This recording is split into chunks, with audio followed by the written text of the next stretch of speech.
3 साल 3 साल का एक खामोश वक्फा। अगर आपने सोचा था कि horror nights the late night show शायद कभी वापस नहीं आएगा, तो आज मैं आपसे माफ़ी मांगती हूँ, क्योंकि ज़िंदगी के कुछ रास्ते बदल दिए जाते हैं, लेकिन अंधेरों से रिश्ता कभी टूटता नहीं। आज मैं वापस आई हूँ नई कहानियों के साथ, किसी ट्रेंड या व्यूज़ के लिए नहीं, बल्कि उन कहानियों के लिए जो खामोशी में भी सांस लेती हैं। अगर आप इस चैनल पे नए हो तो welcome to the late night show, और अगर आप पुराने सब्सक्राइबर हो तो शायद आप जानते हो, कुछ खामोशियाँ सिर्फ तैयारी होती है।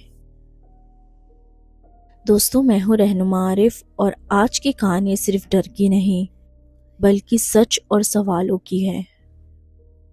पैरानॉर्मल दुनिया में ज़्यादातर लोग डर बेचते हैं, लेकिन कुछ लोग ऐसे भी हैं जो डर के पीछे का सच ढूंढते हैं। और आज हॉरर नाइट्स के द लेट नाइट शो के नए एपिसोड में हम बात करने वाले हैं इंडिया के पहले और सबसे रिस्पेक्टेड पैरानॉर्मल इन्वेस्टिगेटर की। उनका नाम है गौरव तिवारी। दोस्तों, गौरव तिवारी का नाम सुनते ही दिमाग में भूत या हॉरर नहीं, बल्कि लॉजिक और इन्वेस्टिगेशन आना चाहिए। वो अंधविश्वास के खिलाफ थे। उनका मानना था हर अजीब चीज पैरानॉर्मल नहीं होती। पैरानॉर्मल दुनिया में लोग सिर्फ कहानियां सुनाते हैं, और कुछ लोग खुद कहानियां बन जाते हैं।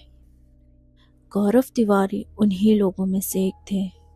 गौरव सिर्फ हॉन्टेड जगहों पर जाने वाले इन्वेस्टिगेटर नहीं थे, उन जगहों पर भी जाते थे जहां से वापस आना नहीं चाहते लोग।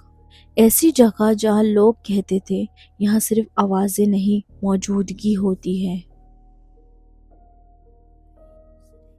पैरानॉर्मल सर्कल्स में ये माना जाता है कि हर इन्वेस्टिगेशन सिर्फ एक केस फाइल नहीं होती, कभी कभी अटैचमेंट बन जाती है।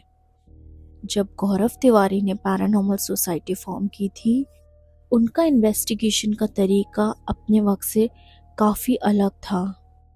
EVF मीटर्स, EVP, जिसे इलेक्ट्रॉनिक वॉइस फिनोमेना कहते हैं, नाइट सर्वेलेंस, और सबसे पहले नेचुरल केसेस को एलिमिनेट करना, उसके बाद पैरानॉर्मल कंक्लूजन तक पहुंचना। इसी वजह से उनकी इन्वेस्टिगेशन लाउड हॉरर नहीं होती थी, वो धीरे धीरे दिमाग के अंदर डर पैदा करती थी। कुछ पॉडकास्ट और अंडरग्राउंड पैरानॉर्मल डिस्कशन में एक बात बार बार सुनाई देती है कि गौरव तिवारी एक या दो एंटिटीज से नहीं, बल्कि हजारों ट्रैप्ड सोल्स के केसेस से जुड़े हुए थे। यहाँ पर एक क्लेम आता है जो ऑफिशियली कभी कंफर्म नहीं हुआ, कि पैरानॉर्मल बिलीवर्स में काफी मशहूर है कि उन पर 40,000 आत्माओं का बोझ था। लाइक सीरियसली, ये बात किसी प्रूफ पर बेस्ड नहीं है, ये सिर्फ पैरानॉर्मल लॉर का हिस्सा है।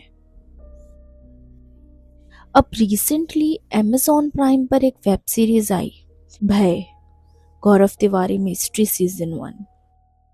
इस सीरीज में गौरव तिवारी की जिंदगी और उनकी मिस्टीरियस डेथ को दिखाया गया है, लेकिन इसमें कितना सच है और कितना फिक्शन, इसका अंदाजा लगाना मुश्किल है। इसीलिए मैं आपको रिकमेंड करूंगी कि आप खुद सीरीज देखें। सीरीज काफ़ी अच्छी है। या स्पॉइलर देना नहीं चाहूँगी, क्योंकि ये मेकर्स और ऑडियंस दोनों के लिए अनफेयर होगा। हाँ, हॉरर और ड्रामा को काफ़ी एग्जीक्रेट ज़रूर किया गया है, लेकिन सीरीज मैसेज ज़रूर छोड़ जाती है कि कुछ इन्वेस्टिगेटर्स पर एंटिटीज़ का प्रेशर वक्त के साथ साथ बढ़ता जाता है। जैसे जैसे वो केसेस क्लोज करने जाते हैं, वो वैसे वैसे खुद ओपन होते जाते हैं, और हर चीज जो साथ आती है ये जरूरी नहीं कि वापस भी जाए। अब दोस्तों, बात करते हैं गौरव तिवारी की मौत की, और रियलिटी क्या कहती है। 2016 में गौरव तिवारी अपने मुंबई के अपार्टमेंट में डेथ पाए गए। ऑफिशियल पुलिस इन्वेस्टिगेशन के मुताबिक डेथ का कॉज एक्सीडेंटल हैंगिंग बताया गया। ना कोई सुसाइड नोट मिला, ना कोई पैरानॉर्मल एविडेंस का ऑफिशियल रिकॉर्ड। केस को एक्सीडेंट डेथ माना गया। और यहीं से सवाल अलग डायरेक्शन लेने लगते हैं। ऑफिशियल दुनिया ने इसे एक एक्सीडेंट कहा, लेकिन पैरानॉर्मल दुनिया में सवाल आज भी जिंदा है। कुछ लोग कहते हैं ये एक एग्जॉशन था, इंसान का नहीं रूह का। और कुछ लोग मानते हैं कि जब आप अंधेरों के दरवाजे बार बार खोलते हो तो कभी कभी अंधेरा भी आपको देखने लगता है। इसीलिए गौरव तिवारी की मौत दो पहलू में बट गई और आज तक एक मिस्ट्री बनकर रह गई है। ये कहानी किसी वर्डिक्ट की नहीं है, ये कहानी उन सवालों की है जो आज भी पूरे नहीं हुए। सच क्या है शायद सिर्फ गौरव जानते थे, और शायद वो राज उनके साथ ही चला गया। ये कहानियाँ ख़त्म नहीं होती, क्योंकि कुछ कहानियों का एंड कभी लिखा ही नहीं जाता। गौरव की मौत एक एक्सीडेंट हो सकती है या फिर एक वार्निंग उन लोगों के लिए जो अंधेरों को सिर्फ एक्सप्लोर नहीं करते बल्कि उन्हें महसूस करने लगते हैं।